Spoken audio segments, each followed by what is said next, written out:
Like media around the world, we are following very closely this swap this evening in the Middle East. So we are seeing 13 hostages being released by Hamas from the Gaza Strip.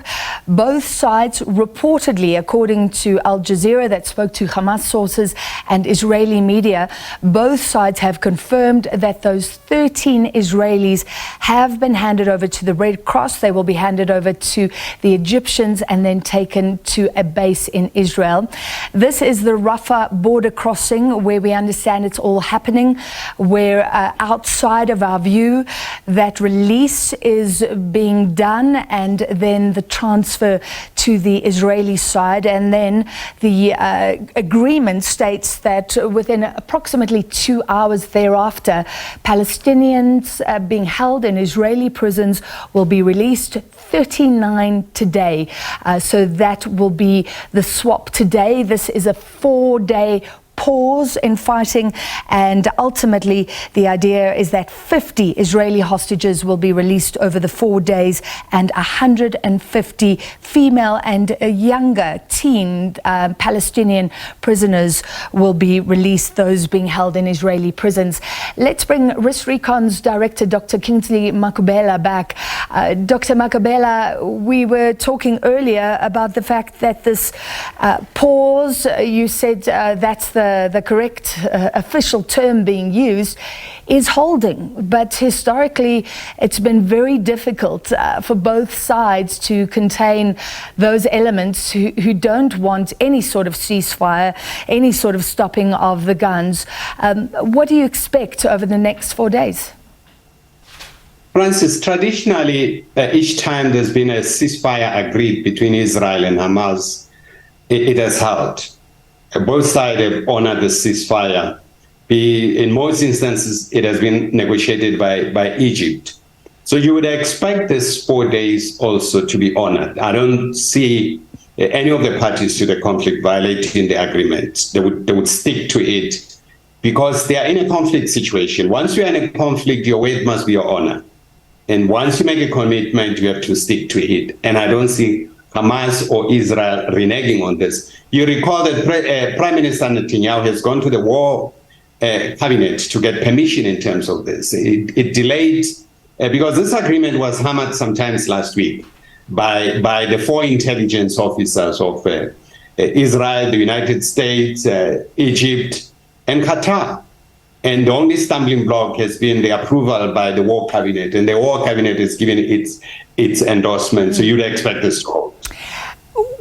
Do you believe that war cabinet is under pressure and Netanyahu himself is under pressure due to rising criticism of Israel's actions in Gaza? Was there a feeling that this had to be done, or they risk losing a lot of kudos on the global stage? Well, they have lost the public relation exercise around the world. But Netanyahu is under serious pressure from his coalition party or coalition partners within the ruling coalition. Even within Likud, he's facing some serious challenges. There are criticisms in terms of how he's handling the conflict. And now there's another front that has opened up with Hezbollah that is compounding Netanyahu's problem. They won't be able to retain and sustain conflict in Lebanon with Hezbollah and carry on with this conflict with Hamas. So there's some level of political convenience that really would save everyone's face to have a sustained peace agreement. And I think they would, even though Netanyahu has made a commitment that he will flatten Gaza and this will be the end of Hamas, he would have to prove that. And that's where the political vulnerability of Netanyahu is, the threat he made and that he's unable to keep the threat. That's what is going to come up with downfall. And of course, there are criticism about how did this happen in Israel with this level of resources and security and that intelligence lapses. And I've said, and I've maintained this, that this is not time for the Israelis to start discussing as who is at fault, but it will come back, and Netanyahu will carry the political responsibility for that movement.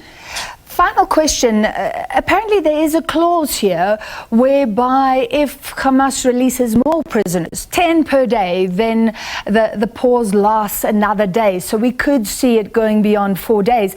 Would it be in Hamas's interest to release the hostages, to see more humanitarian aid coming into the Gaza Strip?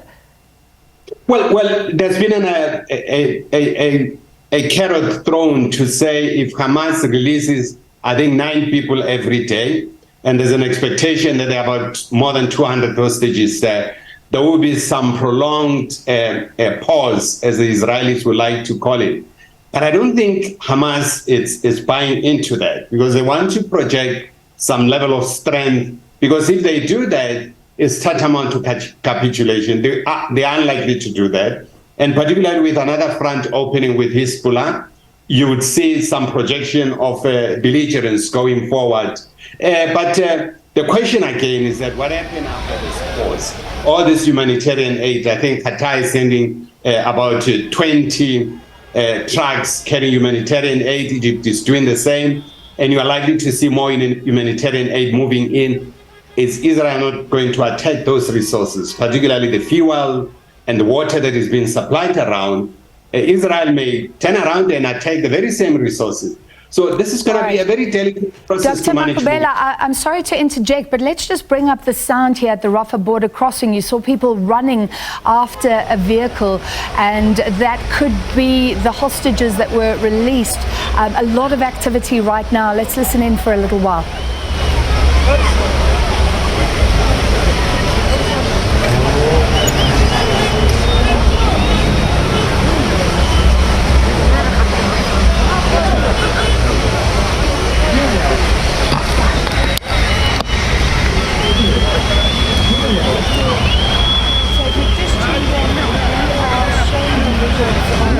Border crossing.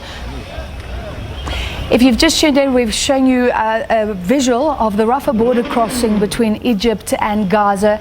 Just seconds ago, we saw a vehicle come through, and many of the people that are now standing around were running after that vehicle. And it's only speculation that possibly the 13 hostages were in that vehicle. We are not sure. It is dark. We are getting these visuals from Reuters. Of course, the release of the hostages was happening out of view anyway. We understand they were given to the Red Cross and then handed over to Egypt and will be transported to an Israeli base.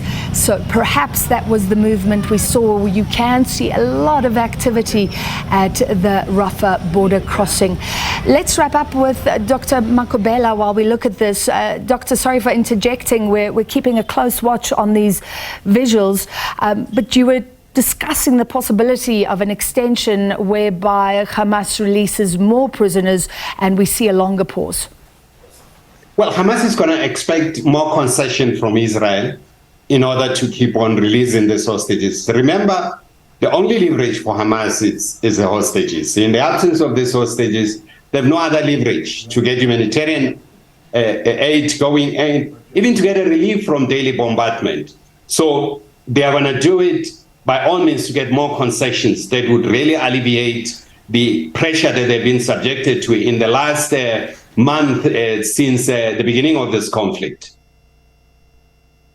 All right, thank you, Dr. Makhubela. And Sophie, let's wrap it up with you. So we're not sure what we're seeing, but we are expecting movement because a swap has two sides. So this will carry on throughout the evening. Yes, indeed. As you pointed out, this is the Rafah border where this exchange is going to happen. And as we speak, the hostages are currently in the company of the Red Cross. Now you have to do the formalities. The Red Cross, with the experience of such situations, also in relation to ensuring that those who need perhaps help, they can get that, including the health challenges they might be having. I mean, the tension, the anxiety, and some of these people were injured, and therefore you need medical care, including the psychological care. And I think this is what is happening. We saw behind those vehicles a flag of Hamas, and therefore you could see that it is a movement that speaks to where you have the hostages, and that process now entering another phase, and where they will be at the military base later today, then taken to Tel Aviv. In Tel Aviv, they will be taken straight to the hospitals in Tel Aviv, where they are going to receive medical care. On the other hand, you have the Palestinians who will also be released, and we know that majority of those Palestinians, they live in Israel.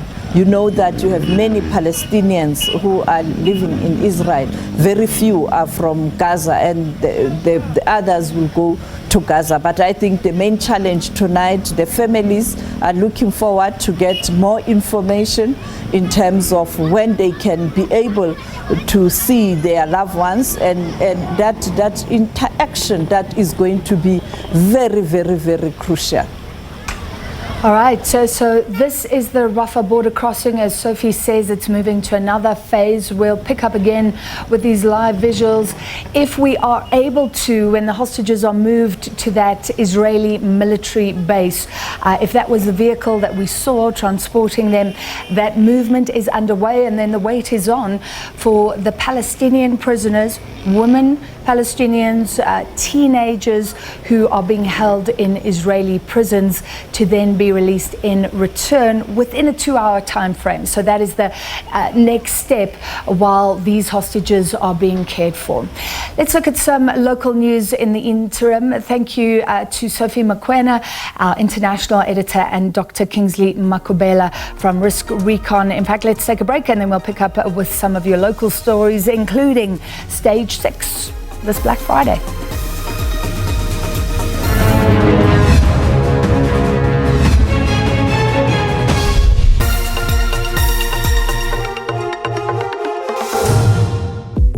Save big and do business big this Black Friday.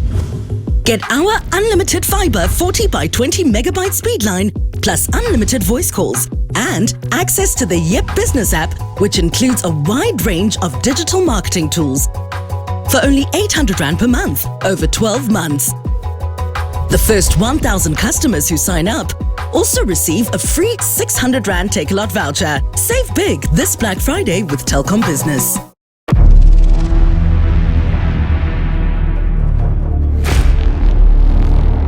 The collapse of one of the first state capture cases to be prosecuted has been viewed as a major setback for the National Prosecuting Authority. These cases of the state capture cases, most of them have not been finalized. It does take time because of the complexities, the systems.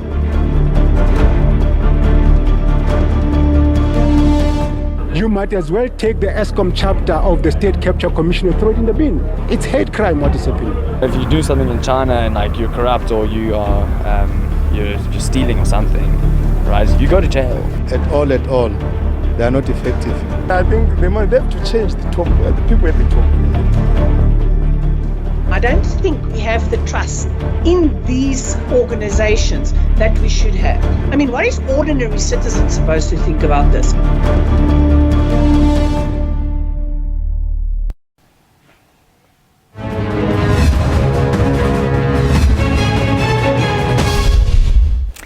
Welcome back to The Full View. Great to have you with us. I'm Frances Hurd, and we continue to show you these live visuals of the Rafah border crossing between Egypt and Gaza, where we understand 13 Israeli hostages that were being held by Hamas have now been handed over. It's unclear exactly where they are. Hamas telling Al Jazeera that they were handed over to the Red Cross.